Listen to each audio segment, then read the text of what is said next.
तो मैं इस पॉइंट पे यही कहना चाहता हूँ कि ये कम है। हर एक युवा को अपना जिम्मेदारी समझ के, ये अपना बिहार है, ये अपना जगह है, ये अपना देश है, अपना गांव है, ये समझ के स्टेप फॉरवर्ड होके, किसी दूसरे को रिस्पॉन्सिबल ठहरा के नहीं कि उसके कारण ये हो गया, नहीं, आप खुद रिस्पॉन्सिबिलिटी लीजिए। मैं सही करूंगा, जो हो गया सो हो गया, that was past, I am the future, go ahead, take responsibility, solve it if you have the capacity.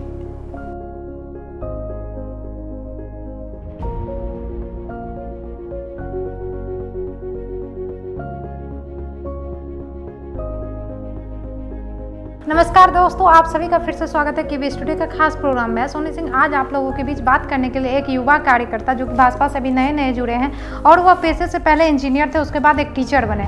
आइए मिलते हैं अंशुमन जी से और जानते हैं उनकी कहानी। नमस्कार सर, आपका स्वागत है हमारे केबी स्टूडियो का खास प्रोग्राम में। नमस्कार सर, सबसे पहले हमारे बेगूसराय के जो दर्शक अभी देख रहे हैं उनको आप अपने बारे में बताइए। नमस्कार, मेरा नाम अंशुमन राजगर्ग है और मैं बेगूसराय में दीपशिखा सिनेमा हॉल के पीछे बालेश्वर कॉलोनी में रहता हूँ। और क्वालिफ़िकेशन की बात की जाए तो मैं बीटेक कर चुका हूँ तमिलनाडु से, प्रेस यूनिवर्सिटी से। और अभी मैं एट अ टाइम एक टीचर हूँ और 9th 10th 11th 12th के स्टूडेंट्स को शिक्षा देता हूँ, एजुकेशन के लाइन में हूँ। सर, आपका जुड़ाव राजनीतिक से कैसे हो गया? एक स्टूडेंट, इंजीनियरिंग के स्टूडेंट आप रहे हैं। जी, देखा जाए तो इसका बहुत सारा रीज़न है और इसमें जो सबसे मेन रीज़न है वो क्या है कि जब मैं सबसे फर्स्ट टाइम तमिलनाडु गया था तो उस टाइम में तो बिहारी लोगों को ऐसे ट्रीट किया जाता था जैसे कि हम लोग सिर्फ क्रिमिनल हैं। तो उसी टाइम से मेरे माइंड में एक चीज़ आया कि नहीं, I am suppose to change this thoughts, change this mentality, कि हम लोग सारे लोग गलत नहीं होते हैं। गलत लोग कहाँ नहीं होते हैं, तमिलनाडु में नहीं होते या महाराष्ट्र में नहीं होते हैं, लेकिन वहाँ पे अगर आप अच्छे भी इंसान हैं और अगर आप जाके बोलिएगा कि मैं बिहार से हूँ तो they will treat you like a criminal. तो इसीलिए मैं सबसे पहले सोचा, और अगर किसी भी चीज़ का बदलाव ज़रूरी है, बदलाव करना चाहिए तो उसको आपको अपने घर से ही शुरुआत करना पड़ेगा। तो इसलिए मैं सोचा कि सबसे पहले पॉलिटिक्स ज्वाइन करते हैं और जो भी हो सकता है मेरे से बेहतर वो करने का कोशिश कर रहे हैं। चलिए, आपने बदलाव लाने के लिए आपने पॉलिटिक्स ज्वाइन किया, है मैं राइट? जी। सर, देखा जाए तो बहुत सारे पार्टी हैं, तो आप ये भाजपा से कैसे जुड़ाव आपका हो गया? बात तो सही है, पार्टी भी बहुत सारे हैं और लोग भी बहुत सारे हैं। भाजपा से जुड़ने का सबसे मेन रीज़न जो है वो है कि भाजपा के जो फाउंडर हैं डॉक्टर अरुण कुमार, उनका जो थॉट्स है, विचारधारा, उनका विचारधारा मेरे को बहुत अच्छा लगा। मीन्स इनसे कनेक्शन आपका कैसे हुआ? कनेक्शन मैं इनके बारे में पढ़ता था जब मैं बच्चा था। उस टाइम में ये जहानाबाद के सांसद हुआ करते थे, अभी तो नहीं है। तो इनके बारे में जो भी न्यूज़ में सुनता था, पढ़ता था, इनके जो गुड डीड्स हैं उनके बारे में जाना, तो उसी टाइम से मैं इनका फ़ैन था। तो इसलिए मैं जो है सो इनको फॉलो करता था, इनके विचारधारा अच्छे लगते थे, that's why I joined this party. और आप ज्वाइन कब किए थे? अभी लगभग 10 दिन हुआ है। अच्छा, अप्रॉक्सीमेटली 10 डेज। Thank you. क्योंकि आप जो चाह रहे थे वो आपके साथ हो गया। चलिए, इसके अलावा मैं आपके बारे में सुनी हूँ, आप पेशे से शिक्षक भी हैं। जी। आपने स्टार्टिंग में भी आप ये बताया कि आप एक पेशे से शिक्षक हैं। जी। तो आप अभी जो शिक्षा की स्थिति हो चुकी है कोरोना काल में, तो इस पर आपका क्या कहना है? ये कंडीशन तो बहुत ही ख़राब है, क्योंकि जब मैं जॉब छोड़ के आया था पिछले साल। अच्छा, जॉब भी आप करते थे? जॉब छोड़ के आए यहाँ पे? जी हाँ, मैं ये कैसे हुआ? मैं स्पीक में काम करता था, जॉब करता था, और बहुत सारे वर्कर्स को निकाल दिया गया, सिर्फ मुझे ही नहीं। अप्रॉक्सीमेटली समझिए तो more than 70% workers have been fired. और ये तो सारा लोग जानता है कि कोरोना में बहुत सारे लोगों को अनएम्प्लॉयड हो चुके हैं, 36 करोड़ से ज़्यादा लोग अनएम्प्लॉयड हो चुके हैं। प्राइवेट जॉब वाले की स्थिति बहुत ख़राब हो चुकी है। तो जब जॉब छोड़ के आया, वापस घर आया, तो मेरे साथ एक अच्छा चीज़ क्या था कि जब मैं पढ़ाई करता था थोड़ा सा अच्छे से करता था, थोड़ा बहुत नॉलेज था और अभी तक था। तो उस नॉलेज के बेसिस पे मैंने क्या सोचा कि जैसे चलो कोचिंग स्टार्ट करते हैं, और फिर धीरे धीरे अभी कोचिंग चल रहा है ठीक ठाक अच्छे से। लेकिन अभी का जो कंडीशन है, चाहे वो स्टूडेंट्स का हो या टीचर्स का हो, that is very bad, just like falling from the frying pan into the fire. और कंडीशन ये है कि private teachers, specially private teachers, अब कोचिंग बंद है, स्कूल बंद है, अब उनको भी तो सरवाइव करने के लिए कहीं ना कहीं से तो कुछ पैसा चाहिए ही चाहिए। नहीं, आपने तो बताया उन्हें सरवाइव करने के लिए पेमेंट चाहिए, तो सर पेमेंट तो कर रहे हैं प्राइवेट स्कूल वाले। जी वही तो बात है, वो जो पेमेंट हो रहा है वो जो स्टूडेंट्स कर रहे हैं, क्या वो स्टूडेंट्स के गार्जियंस जो हैं या जो भी हैं पेरेंट्स जो हैं, तो वो पेरेंट्स क्या मतलब हैप्पीली वो पेमेंट कर रहे हैं क्या? नहीं, ऑब्वियसली नॉट। वो ना चाहते हुए भी उनको पेमेंट करना पड़ रहा है ताकि मेरे बच्चे का एजुकेशन में आगे जाके कोई प्रॉब्लम ना हो। वो ना चाहते हुए हो रहा है, वो हैप्पीली कोई पेमेंट नहीं कर रहे हैं। और प्राइवेट टीचर्स का जो बात है तो वो तो गवर्नमेंट को थोड़ा सा सोचना चाहिए था उनके बारे में कि जो है सो उनको सरवाइव करने के लिए क्या किया जाए, या फिर उन जहाँ तक आप बोल रहे हैं गवर्नमेंट्स की बात, गवर्नमेंट तो सोची ही थी, फ्री में राशन दी, बहुत कुछ उन्होंने सुविधा दिया इस कोरोना काल में, और अभी भी दे रहे हैं, ये भी तो देखा जा रहा है। इस पर क्या कहना है आपकी? मैम देखिए, मैं आपको एक बात बताता हूँ कि अगर कोई भी इंसान है और वो इंसान अगर आपसे 2 रुपये मांगने के लिए आ रहा है, आप उसको 2 रुपये दे देते हैं, उसका 2 रुपये खर्च हो गया, फिर से दोबारा आपके पास वापस आ रहा है 2 रुपये मांगने के लिए, तो बेटर ये है ना कि आप उसको 2 रुपये कमाने का तरीका दे दीजिए।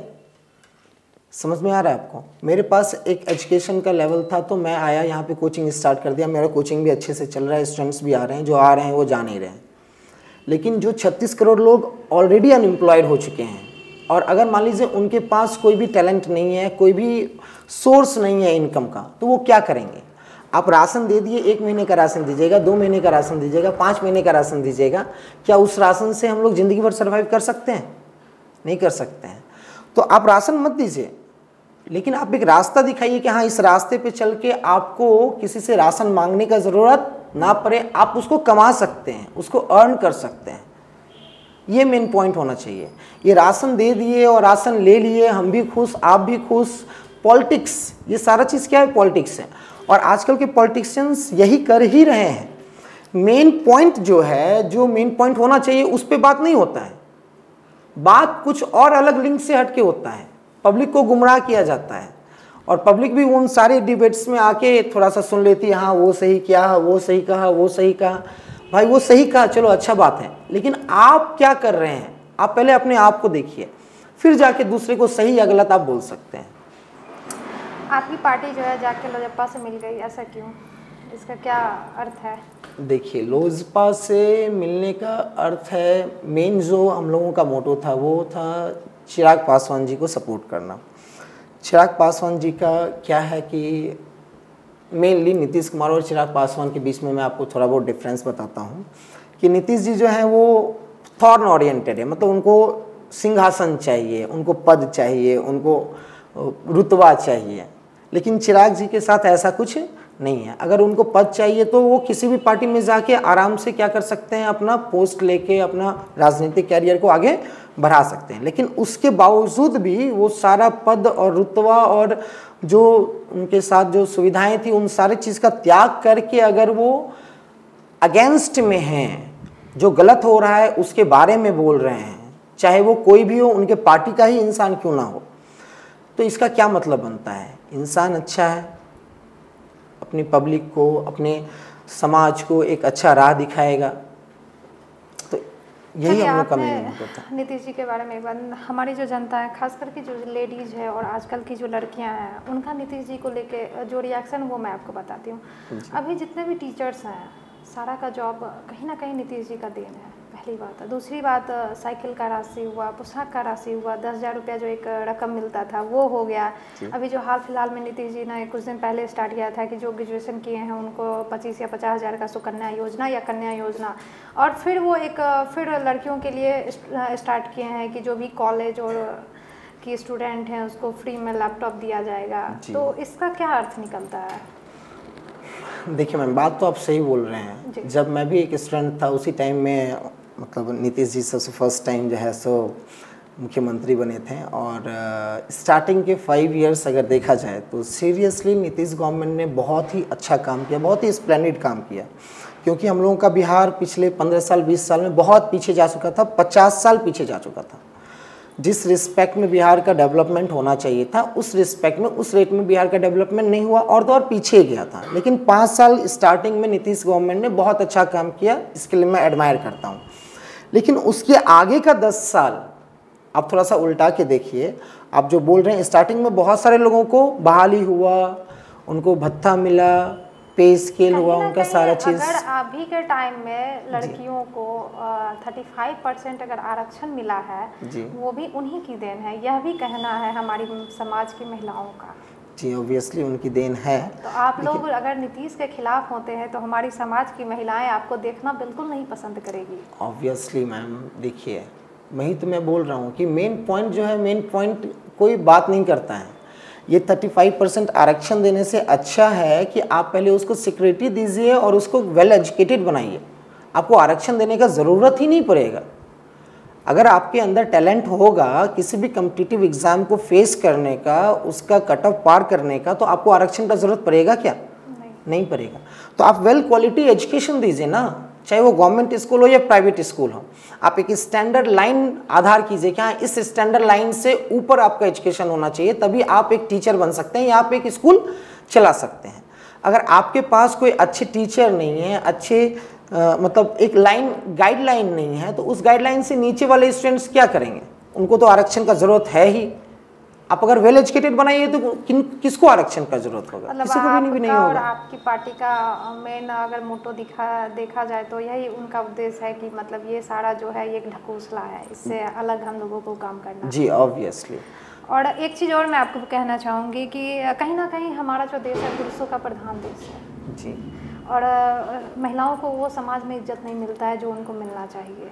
अगर वो अभी के डेट में अगर वो इज्जत मिल रहा है तो नीतीश जी के ही बदौलत। जी बात तो ये भी एक बहुत बड़ी बात है। हाँ, बात तो सही बोल रहे हैं। ये आप कैसे आप उम्मीद करते हैं कि हमारे आप लोग जो उनके खिलाफ जंग लड़ रहे हैं, मैंने फेसबुक पे ये देखा था कि आप उसकी पार्टी आप सभी मिलके नीतीश जी के खिलाफ जो जंग लड़ रहे हैं, आप लोग कैसे जीत पाइएगा जी, जबकि उन्होंने इतना काम किया है? देखिए हम लोगों की जंग कोई पर्टिकुलरली नीतीश जी के खिलाफ नहीं है। नीतीश जी बहुत अच्छा काम किए, मैं उनका एडमायर करता हूँ। लेकिन बात क्या है कि अभी के कंडीशन में, अभी के प्रेजेंट के टाइम में वो अभी बहुत ही लिंक से अलग चल रहे हैं। उनको अब बिहार के डेवलपमेंट का, बिहार के लोगों का साथ देने का अब उनका कोई मोटो ही नहीं रह गया। उनका मेन मोटो है कि मुझे सिंहासन चाहिए, सिंहासन पे बैठना है, मुख्यमंत्री बनना है, चाहे किसी भी पार्टी से हो, किसी भी पार्टी से मिल जाएंगे, मुझे सिंहासन पे बैठा हूँ, मुझे मुख्यमंत्री बनना ही बनना है। नीतीश जी जो काम किए वो तो पहले काम कर चुके हैं। पिछला 5 साल में देखिए आप क्या काम किए हैं। आप किसी भी वार्ड में आप घूम जाइए, अभी बारिश का टाइम है, बेगूसराय जिला के किसी भी वार्ड में आप घूम जाइए, बारिश का टाइम है, हर एक गली में आपको पानी जमा हुआ मिलेगा। और तो और शिक्षा का तो आप लेवल जान ही रहे हैं, और व्यवसाय का लेवल जान ही रहे हैं। लॉकडाउन के कारण सारे के सारे बिजनेसमैन का क्या हाल है। चलिए नीतीश जी या चिराग पासवान जी किनको चुना ये तो हमारे बेगूसराय के ऑडियंस पे छोड़ दीजिए, ये हम और आप जज नहीं कर सकते, ये हमारी ऑडियंस जो देख रही है वो डिसाइड करेंगे, क्योंकि वो देख रहे हैं कि कौन क्या काम किया और कौन क्या करेगा। क्या बिल्कुल जी। ये जो बढ़ती महंगाई जो है, ये आए दिन जो सब कुछ का जो रेट बढ़ रहा है और हमारा जो इनकम है वहीं का वहीं रह गया है, इस पर आपका क्या कहना है? देखिए मैम, मैं आपको बताता हूँ कि बाहर से सब चीज़ देख के जो है सो किसी के बारे में बोलना सही नहीं है कि हाँ नीतीश जी के कारण जो है सो ये महंगाई बढ़ रहा है, या फिर मोदी सरकार के कारण ये महंगाई बढ़ रहा है। तो इन सारे चीज़ों पे कमेंट करने से अच्छा है कि हम लोग खुद क्यों ना, अब एक नदी का अगर गहराई जानना है आपको, ये महंगाई क्यों इतना बढ़ गया, पेट्रोल 60 से 107 या 103 103 रुपये हाँ बढ़ते जा रहा है, तो क्या रीज़न है? अगर ये रीज़न हम किसी दूसरे पे, रिस्पॉन्सिबिलिटी किसी दूसरे पे दे रहे हैं कि मोदी सरकार ऐसा कर रहा है, नहीं। हर एक इंसान जिसने वोट दिया है गवर्नमेंट को, हर एक इंसान रिस्पॉन्सिबल है।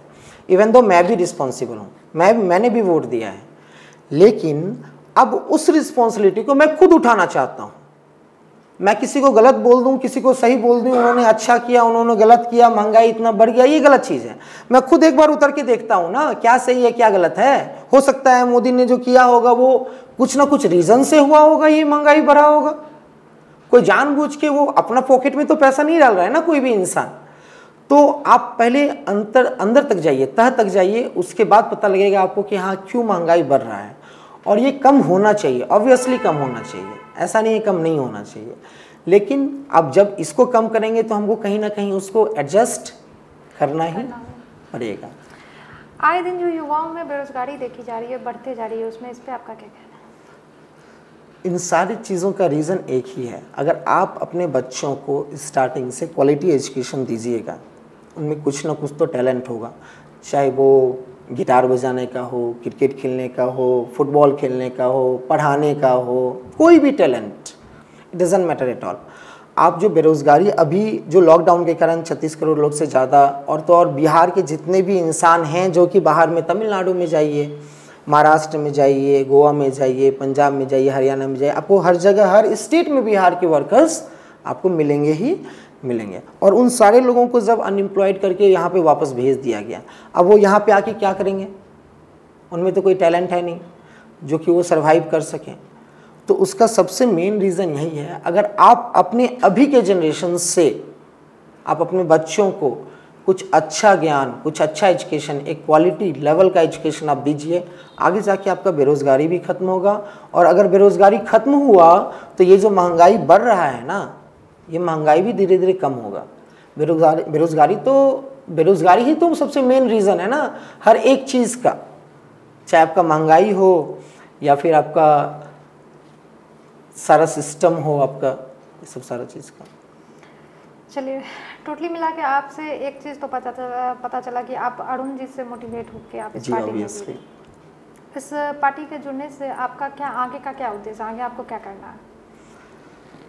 मैम देखिए, एक्चुअली तो मैं सोचा हूँ कि जो है सो सबसे पहले तो शिक्षा एजुकेशन लाइन जो है, एजुकेशन लाइन को एक अच्छे लेवल पे लेके जाना है, क्योंकि इसका एक बहुत बड़ा रीज़न है। क्या रीज़न है कि जिस टाइम में हम लोग पढ़ते थे उस टाइम में बिहार बोर्ड के स्टूडेंट्स को एडमायर किया जाता था कि हाँ बिहार बोर्ड मतलब क्या कि जो है सो मैथमेटिक्स उसका बहुत ही अच्छा होगा, साइंस उसका बहुत ही अच्छा होगा, English doesn't matter at all. English क्या है? सिर्फ एक लैंग्वेज है। लेकिन आज का जो टाइम है, सारे स्टूडेंट्स का, सारे गार्जियंस का मेन मोटो होता है कि English is just a language, nothing else. If you want to express your feelings, you are having some other languages also. English is not necessary. What is necessary for your education is science and mathematics or arts, something else. और अब उन सारी चीज़ों को explain करने के लिए आपको क्या चाहिए? इंग्लिश चाहिए। तो इंग्लिश आप सीखिए, बट 100% फोकस अगर आप इंग्लिश पे ही दीजिएगा तो वो सही बात नहीं है। चलो, मैं आपसे एक और सवाल लेना चाहूँगी कि आपको क्या लगता है अगर चिराग पासवान जी जीत जाते हैं तो कौन कौन सा वो काम करेंगे? आपका अपना सोच क्या है? देखिए, जीतना और हारना तो आगे देखा जाएगा। आपको लगता है ना, जैसे हमारी जनता को लगता होगा कि अगर ये जीत जाते तो ये होता, जैसे अभी पुष्पम प्रिया का क्रेज बहुत ज़्यादा देखा जा रहा, तो उसी तरीके से अगर आपके मन में क्या लगता है अगर वो जीतेंगे तो वो कौन कौन सा काम करेंगे? सबसे पहले तो हम लोग का मेन एम ही होगा कि अपने जो नेक्स्ट जनरेशन है उनको एक अच्छा सा क्वालिटी एजुकेशन दिया जाए। दूसरा जो हम लोगों का डेवलपमेंट है, जैसे कि हम लोगों का जो ट्रांसपोर्ट का वेज हो गया, रोड हो गया या फिर ट्रेन वेज हो गया, इन सारी चीज़ों का डेवलप करना। हम लोगों का जो राजधानी है, राजधानी से हर एक सिटी कनेक्ट होना चाहिए, प्रॉपरली कनेक्ट होना चाहिए। और जो महिलाओं के साथ जो भी प्रॉब्लम है उन लोगों का एक अलग कमेटी बना के, एक अलग संगठन बना के, उन लोगों को जो भी प्रॉब्लम होगा, जिस तरीके से प्रॉब्लम होगा, उन सारी चीज़ों का सॉल्यूशन करना। तो इन सारी चीज़ों पे, 4-5 चीज़ों पे हम लोगों का मेन फोकस रहेगा ताकि ये बेहतर से बेहतर हम लोग कर सकें। आगे आपको इसमें क्या करना, अपना भविष्य यहाँ पे आपको क्या दिख रहा है?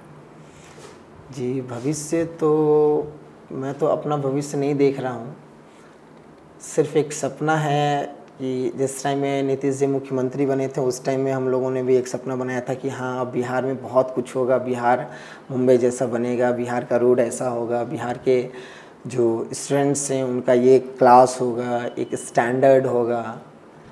तो अगर वो सारा मेरा सपना पूरा होता है तो उन सारे सपनों के साथ साथ हम लोग सबका भी विकास होगा। तो मेरा मेन मोटो और मेरा मेन एम ये है कि हम लोगों ने जो सपना देखा था नीतीश जी के आने के टाइम में कि हाँ एजुकेशन लेवल अच्छा होना चाहिए, ट्रांसपोर्ट अच्छा होना चाहिए, डेवलप्ड सिटी होना चाहिए, हर एक इंसान कमाने लायक बनना चाहिए, तो हमको वो सब सारा चीज़ करना है। और तो कैसे करना है? ऐसे ही जैसे भी हैं या कुछ मतलब सोचे होंगे कि मुझे इलेक्शन में लड़ना, या बहुत कुछ हर इंसान का अपना अपना एक एम होता है, तो आपका आगे का क्या उद्देश्य है?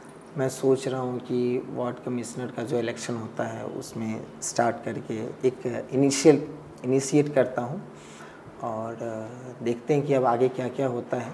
स्टार्ट तो सबसे छोटे से ही, कि कोई भी पेड़ लगता है तो छोटे से ही लगता है, वो धीरे धीरे ही बड़ा होता है। आपको क्या लगता है, आप जहाँ से खड़े होंगे वहाँ की जनता आपको एक नया चेहरा और वो आपको वोट दे पाएंगे?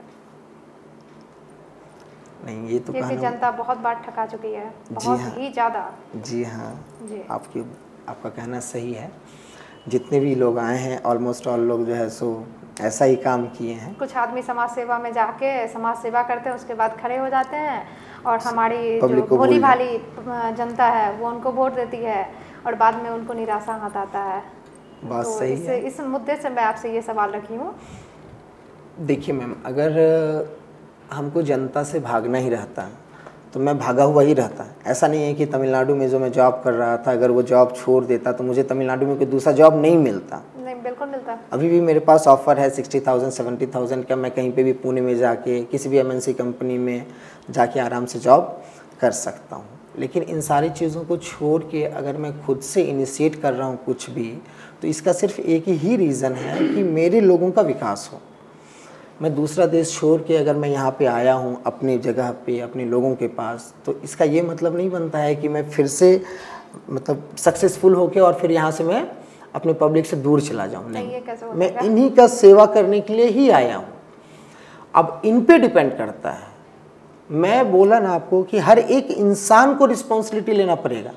आपने उसको एक बार मौका दिया, मैं भी चाहूँ तो किसी को बोल सकता हूँ कट पर्टिकुलरली इस इंसान के कारण जो है सो महंगाई बढ़ा, इस इंसान के कारण या महिलाओं के साथ ये जो प्रॉब्लम हो रहा है वो हो रहा है। मैं ऐसा कुछ भी नहीं कहना चाहता हूँ, बट इन सारी चीज़ों से कहने से अच्छा है कि आप एक बार खुद रिस्पॉन्सिबल बनिए, जिम्मेदारी उठाइए और चेक कीजिए कि वो इंसान अगर नहीं कर पाया तो क्या मैं कर सकता हूँ।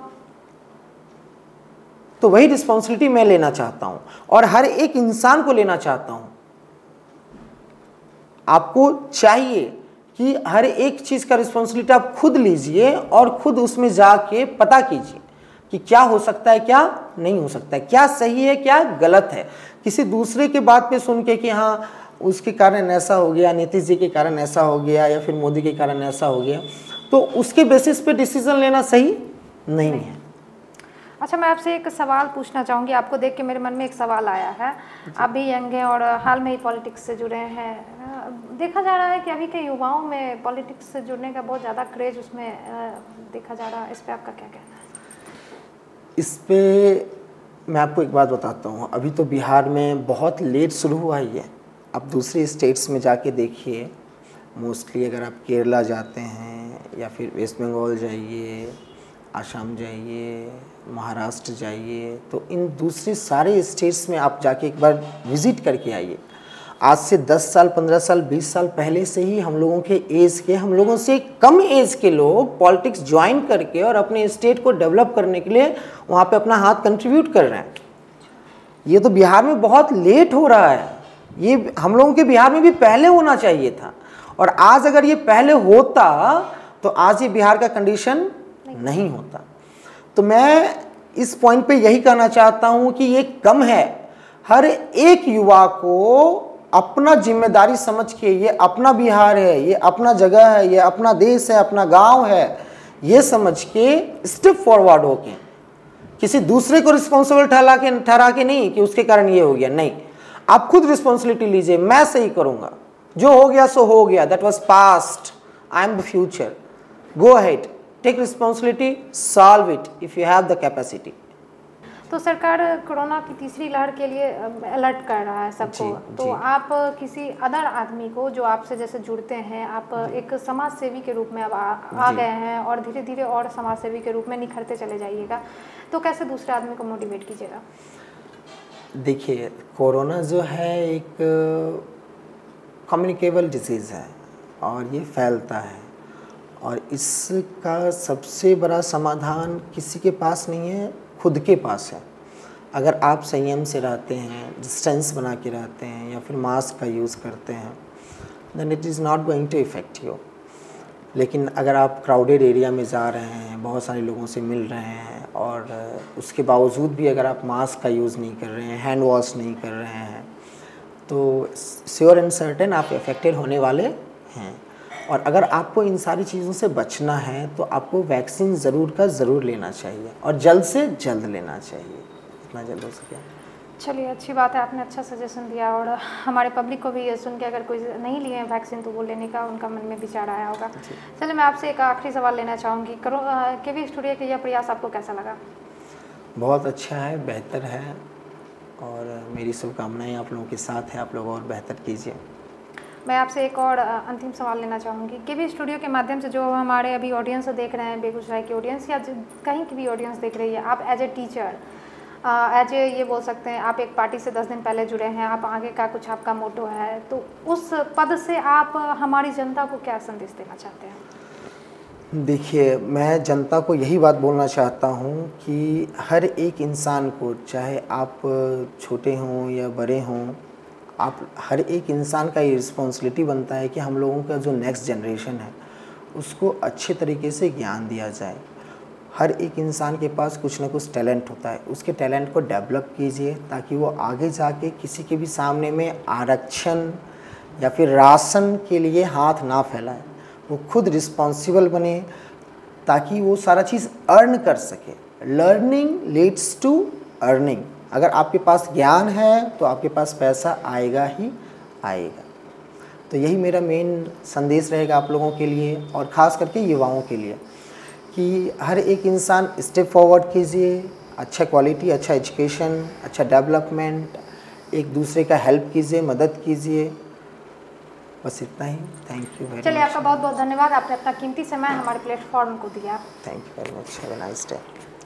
यही था आज का प्रोग्राम। जैसा कि आप सभी के मन में बहुत सारे सवाल आ रहे हैं, भाजपा और लोजपा दोनों मिल चुके हैं, तो दोनों मिलने के बाद क्यों नीतीश जी के खिलाफ चलेगा, और बहुत सारे सवाल हैं। तो मैंने इस प्रोग्राम में उनसे यह सवाल के आंसर लेने की कोशिश की।